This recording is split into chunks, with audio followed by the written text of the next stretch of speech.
Barron Trump was mocked by bike dealership workers. They had no idea he's the owner.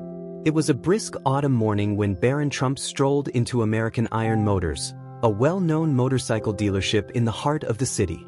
Dressed in a crisp suit with his usual calm and collected demeanor, he looked out of place among the rows of gleaming Harley-Davidsons and leather-clad customers. But despite his formal appearance, Barron had always harbored a deep love for motorcycles, a passion he had inherited from his father's side of the family. Today, however, he wasn't just here to admire the bikes. He had a more personal reason for visiting. Barron was the silent owner of American Iron Motors, having acquired the dealership months earlier as part of his growing portfolio of business ventures. He had intentionally kept his involvement quiet, preferring to observe how the staff operated without knowing who he was. As Barron entered the showroom, he couldn't help but smile. The scent of leather and polished chrome filled the air, and the roar of an engine being tested in the service bay echoed in the distance. Felt like home, almost. But the warmth quickly faded as he noticed two salesmen at the counter, eyeing him with barely concealed amusement. "Hey, check out the suit," one of them muttered to his colleague, loud enough for Barron to hear. "Looks like Wall Street decided to take a wrong turn and end up here." The other salesman chuckled. "Yeah, I don't think this guy's ever sat on a bike, let alone ridden one. Probably just here to take a selfie with a Harley for his Instagram." Barron raised an eyebrow but said nothing. He had expected a certain level of skepticism. After all, he didn't exactly fit the typical biker image. Still, the dismissive tone stung a bit more than he cared to admit. "Can I help you, sir?" the first salesman asked, his voice dripping with condescension. "Actually, I'm interested in the Road King special," Barron replied calmly. "I've been thinking about adding one to my collection." The salesman blinked, clearly surprised. "Your collection?" Barron nodded. "Yes. I've got a few bikes already. A Softail Deluxe, a Street Glide, and a custom-built chopper.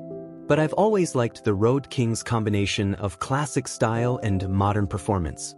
The salesman exchanged a glance with his colleague, his smirk fading slightly. "Well, that's impressive," he said, his tone still skeptical. "But the Road King's not exactly a beginner's bike. Are you sure it's the right choice for you?" "I'm sure," Barron said, his gaze steady. The two salesmen exchanged glances again, their earlier amusement replaced with thinly veiled doubt. The younger of the two leaned against the counter, folding his arms. "All right," he said with a chuckle. "Let's humor him. You said you want a Road King special, right? That's one of our top bikes. Fully loaded. Pretty pricey. But do you even know what you're looking for?" His tone was patronizing, as if speaking to a clueless tourist. Barron remained unfazed. "Yes," he said, his voice calm. "I know exactly what I want. I've read up on the Milwaukee 8 engine and its torque performance. I'm familiar with the stretched saddlebags and the Mini Ape handlebars. And I prefer the vivid black finish." The room fell silent for a beat. The older salesman cleared his throat, clearly taken aback. "Well, that's a detailed answer," he said, laughing nervously. "Not bad. You've done your homework." But the younger one wasn't ready to back down just yet. He leaned closer, his eyes narrowing. "Homework's one thing," he said. "Riding is another. You really expect us to believe you're a serious biker?" Barron finally allowed himself a small smile. "What do you think?" The salesman shrugged, still clinging to his skepticism. "I think you're wearing a suit that costs more than one of our bikes, and I think you're here to waste our time." The older salesman tried to intervene. "Hey, easy man. Maybe he's serious." But the younger one wasn't finished. He pointed toward a custom-built Harley on display in the center of the showroom. Its chrome gleamed under the lights, and the deep red paint shimmered like liquid fire. "That's our top custom model," he said. "If you can tell me anything about it, anything at all, I'll give you the benefit of the doubt." Barron's eyes drifted toward the bike. He took a few steps forward, running his fingers along the handlebars, examining the details with the practiced eye of someone who knew far more than he let on. "This is a beauty," Barron said, his voice thoughtful. "Custom exhaust system, upgraded suspension, and a custom-built S&S engine. Judging by the air intake design, I'd say it's pushing at least 120 horsepower. Torque response would be phenomenal at low RPMs." He paused, glancing at the salesman with a calm, almost playful expression. "But you'd already know that, right?" The younger salesman's jaw dropped. For a moment, he was speechless, clearly struggling to process what had just happened. The older salesman burst into laughter. "Well, I'll be damned. You really do know your bikes?" Before the younger one could respond, a voice echoed from the office at the back of the showroom. "Hey, what's going on out there?" A man in his late 50s, wearing a leather vest over a Harley-Davidson t-shirt, stepped into view. His name was Frank, the general manager of the dealership, and he had the no-nonsense air of someone who had spent his life around motorcycles. The salesman stiffened immediately. "Oh, Mr. Frank," the younger one stammered. "We were just, helping this gentleman." Frank raised an eyebrow, taking in Barron's appearance. Then his eyes widened in recognition. "Wait a second," Frank said, stepping closer. "Barron Trump, aren't you?" The room went silent. Barron smiled. "Nice to meet you, Frank." Frank's face broke into a grin. "Of course. We've been waiting to meet you in person. I heard you were coming by, but no one told me it'd be today." The two salesmen exchanged panicked glances, their earlier confidence evaporating in an instant. "You own this place," Frank said, clapping Barron on the back. "Well, technically, you're the majority shareholder, but it's all the same. You've done a lot for this business, brought in new custom lines, expanded our marketing reach. Hell, without your backing, we wouldn't have half the inventory we've got now." Barron nodded. "I like to stay behind the scenes. It gives me a chance to see how things really work." Frank laughed. "Smart move. But man, you should have told these guys who you were from the start. They've been giving you a hard time, huh?" Barron glanced at the salesman, who now looked like they wanted to disappear into the floor. "They've been enthusiastic," Barron said diplomatically. "But it's been an interesting experience." Frank turned to the salesman, his expression turning serious. "You boys didn't know who you were talking to, did you?"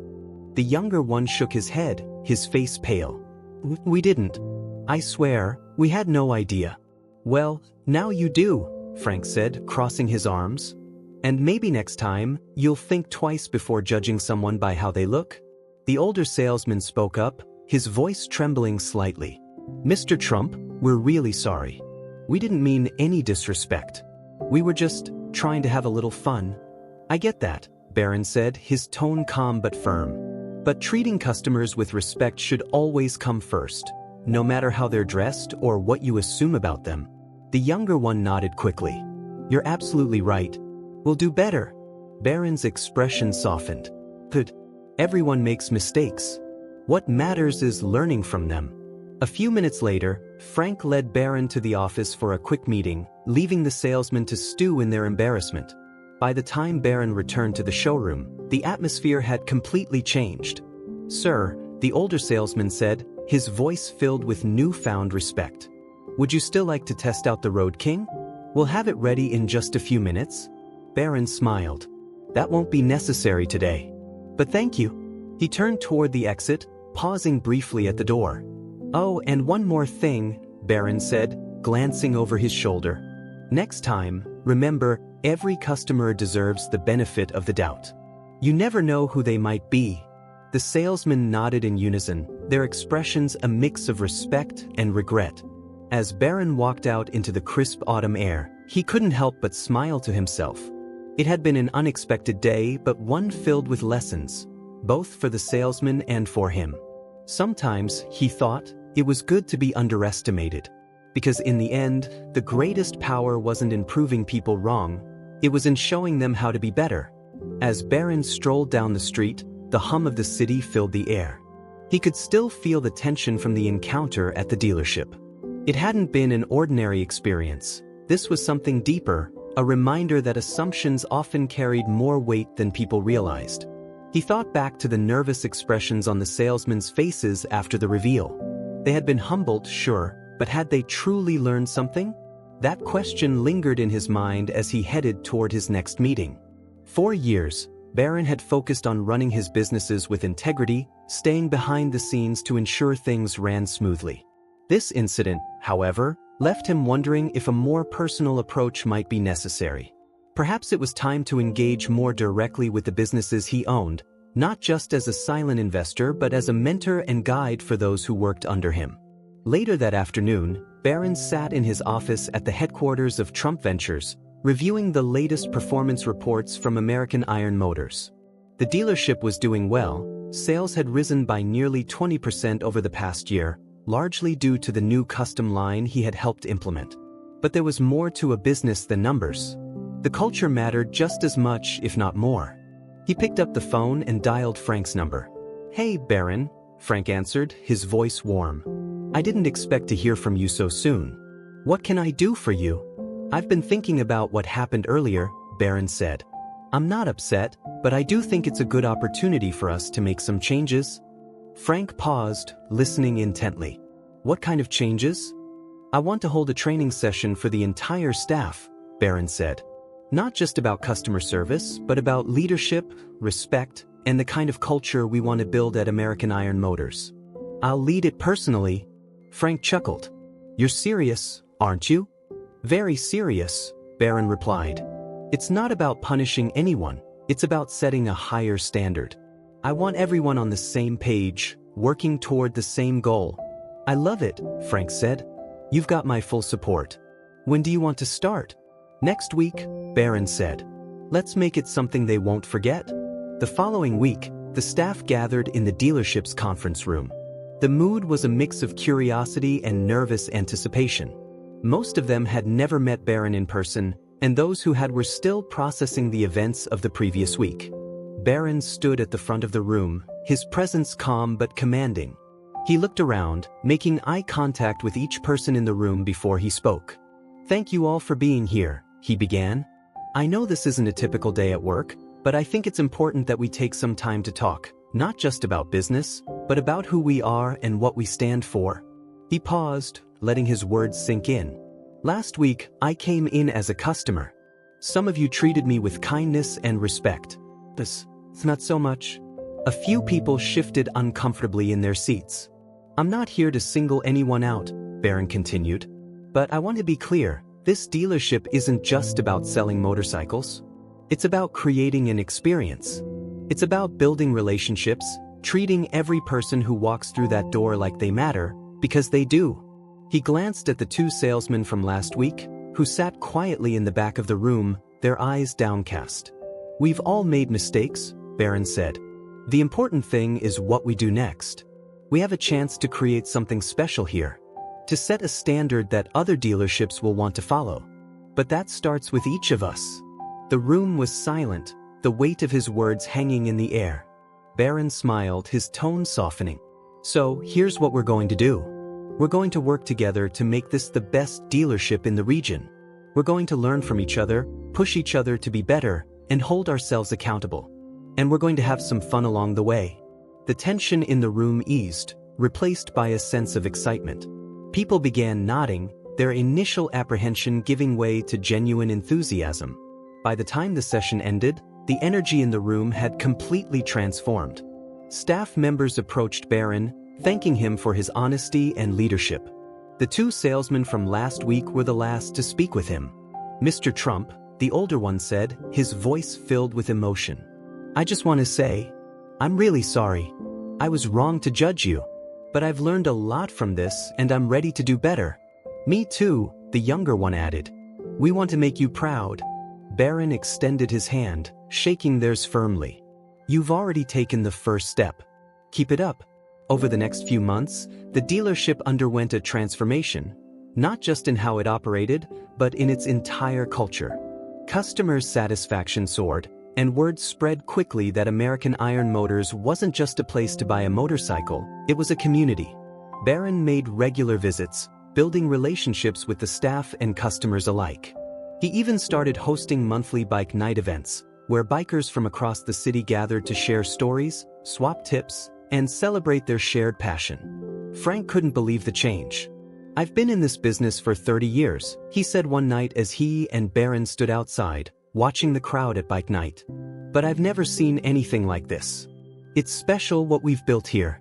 It's not just me," Barron said. "It's all of us. Every person who decided to be part of this." Frank nodded. Still, it wouldn't have happened without you. You've got a gift, Barron. You know how to bring out the best in people. As the evening wound down, Barron stood by his car, watching the last few bikes roll out of the lot. The hum of engines faded into the night, leaving a peaceful quiet in its wake. He thought about everything that had happened, the assumptions, the mistakes, the lessons learned. It hadn't been an easy road, but it had been worth it. Because at the end of the day, he knew one thing for sure. True leadership wasn't about titles or power. It was about making people believe in themselves. And if he could keep doing that, then everything else would fall into place. With a satisfied smile, Barron got into his car and drove off into the night, ready for whatever adventure came next. Over the next year, American Iron Motors became more than just a dealership. It evolved into a thriving hub for the city's motorcycle enthusiasts. What had once been a simple business venture for Barron turned into a personal mission to create something meaningful. The dealership's monthly bike nights became legendary, attracting bikers from across the state. They weren't just gatherings, they were celebrations of community, freedom, and shared passion. Custom bikes lined the lot, live music played late into the night, and local vendors set up food stalls, turning the event into a full-scale festival. What surprised Barron the most was how much he enjoyed being at the center of it all. At first, he had preferred to stay behind the scenes, but now he found himself fully immersed in the world of motorcycles and the people who loved them. He learned their stories, the long-haul trucker who rode to forget his troubles, the retired veteran who found peace on the open road, the young mechanic building his first custom bike in his garage. Each person had a unique connection to motorcycles, and Barron was genuinely inspired by their resilience, passion, and spirit. One evening at bike night, Barron stood near the entrance, watching the crowd mingle. His attention was drawn to a young woman struggling to start her old Harley. Smoke puffed from the engine, and frustration was written all over her face. Without hesitation, Barron walked over. "Need a hand?" The woman glanced at him, clearly skeptical. "You know anything about bikes?" Barron smiled. "A little bit." She stepped aside, allowing him to take a look. After a few minutes of inspecting the engine, Barron tightened a loose connection, then turned the ignition. The bike roared to life. "There you go," he said, stepping back. The woman's eyes widened in surprise. "Wow, thanks. I didn't expect a guy in a suit to know his way around an engine." "Looks can be deceiving," Barron said with a grin. "By the way, what's your name?" "Jess," she replied, wiping her hands on a rag. "And you?" "Barron," he said simply.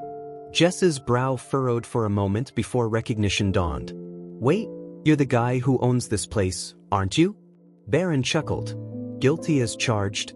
Jess shook her head, still processing the revelation. "That's unexpected. But cool. Thanks again for the help." "No problem," Barron said. "If you ever need work done on your bike, come by the shop. First tune-ups on the house." Jess smiled. "I just might take you up on that." As word spread about Barron's hands-on approach, the dealership's reputation only grew stronger. Customers loved knowing that the owner wasn't just a distant figure in a boardroom. He was right there with them, rolling up his sleeves and getting his hands dirty. Even the two salesmen who had mocked him during his first visit became some of his biggest supporters. Their initial embarrassment had turned into genuine admiration, and under Barron's mentorship, they blossomed into skilled, respectful professionals. One afternoon, the younger salesman, Derek, approached Barron in the service bay. "Hey Barron," Derek said, shifting nervously. "Got a minute?" "Sure," Barron said, setting down a wrench. "What's up?" "I just wanted to say, thanks," Derek said, his voice sincere, "for giving me a second chance. I've learned more from you in the past year than I did in my first 5 years in this business." Barron clapped him on the shoulder. "You've earned it. You've come a long way, Derek. Keep it up." Derek nodded, a proud smile spreading across his face. "I will."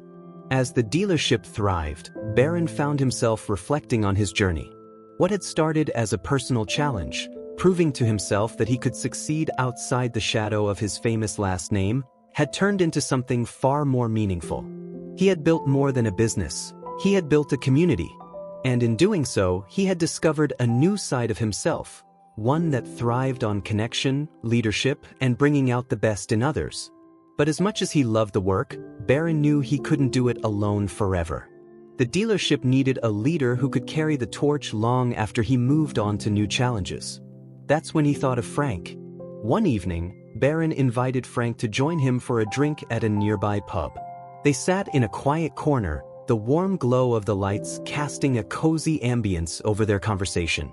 "Frank," Barron began, swirling his glass of whiskey, "I've been thinking about the future of American Iron Motors." Frank raised an eyebrow. "Oh, that sounds serious." "It is," Barron said with a smile. "In a good way. This place has grown into something bigger than I ever imagined.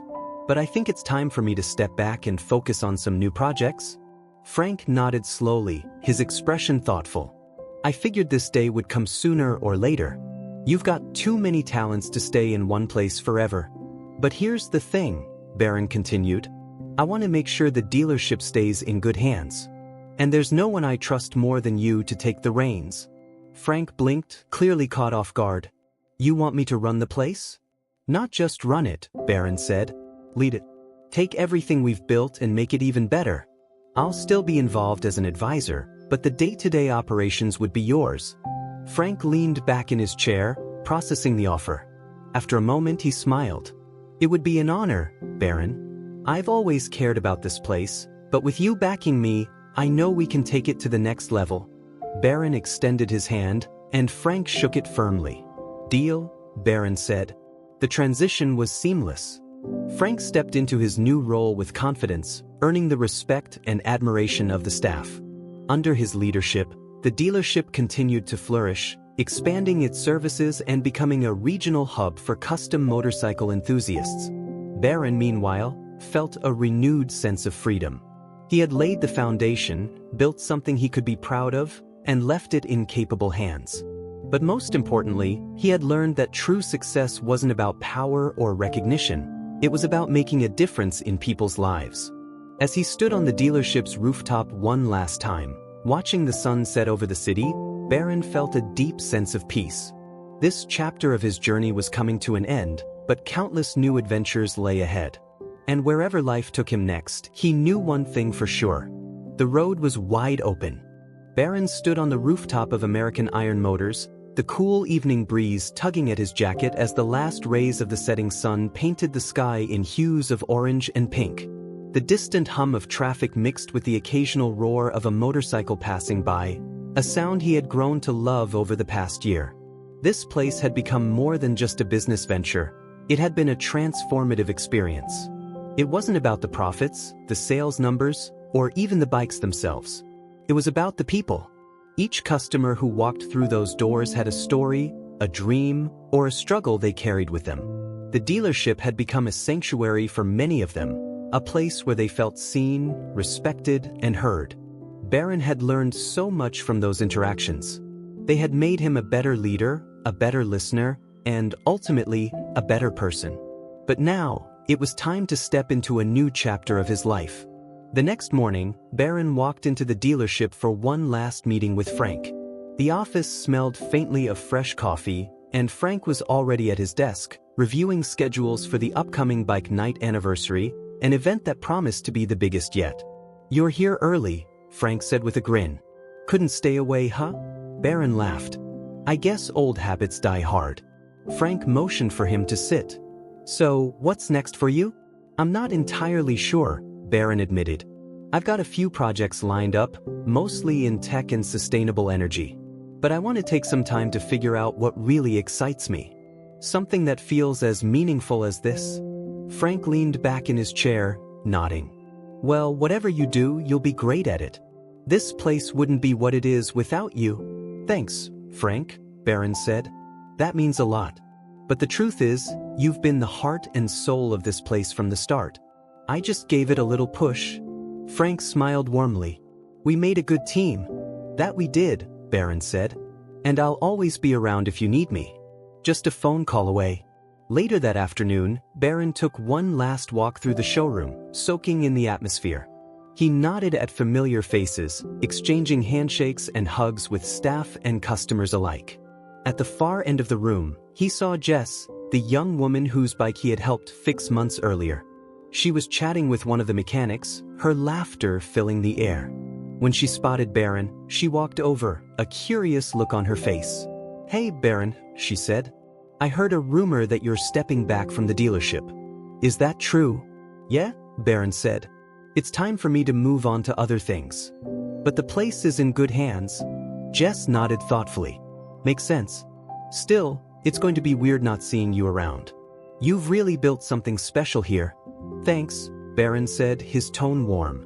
"But the truth is, places like this are made by the people who keep showing up, people like you. Keep riding, Jess. You've got a great spirit." Jess smiled. "I will. And I'm sure whatever you do next will be just as amazing." As the sun began to dip below the horizon, Barron slipped into the garage and climbed onto one of his favorite bikes, a Harley Road King Special, the same model he had asked about on his first visit to the dealership. The engine rumbled to life beneath him, sending a thrill through his veins. It was a feeling he would never get tired of, the raw power, the freedom, the connection to the open road. Barron eased the bike out onto the street, the city stretching out before him like an open canvas. He had no set destination, no grand plan. For the first time in a long while, he was content to let the road guide him. As he rode, memories of the past year flooded his mind. The awkward first encounter with the salesman, the surprise on Frank's face when he learned Barron was the owner, the friendships he had built, and the countless lives that had intersected with his own. Each memory was a thread in a larger tapestry, a story of growth, resilience, and unexpected connections. The road stretched on, the wind rushing past him as the city lights blurred into a kaleidoscope of colors. For a moment, it felt like time had stopped, and all that mattered was the hum of the engine and the open road ahead. After a while, Barron pulled over at a scenic overlook, the city skyline glittering in the distance. He sat on the edge of the hill, letting the cool night air wash over him. There was something humbling about moments like this, when the noise of the world faded away, leaving only the steady rhythm of his own heartbeat and the vast expanse of possibilities ahead. He thought about everything he had learned over the past year. The importance of humility, the power of community, and the value of listening more than speaking. Those lessons would stay with him, no matter where life took him next.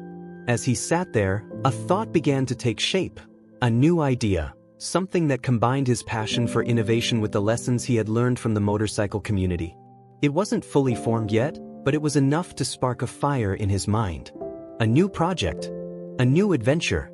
Barron stood, his heart racing with excitement. He didn't know exactly where the road would lead, but that was the beauty of it.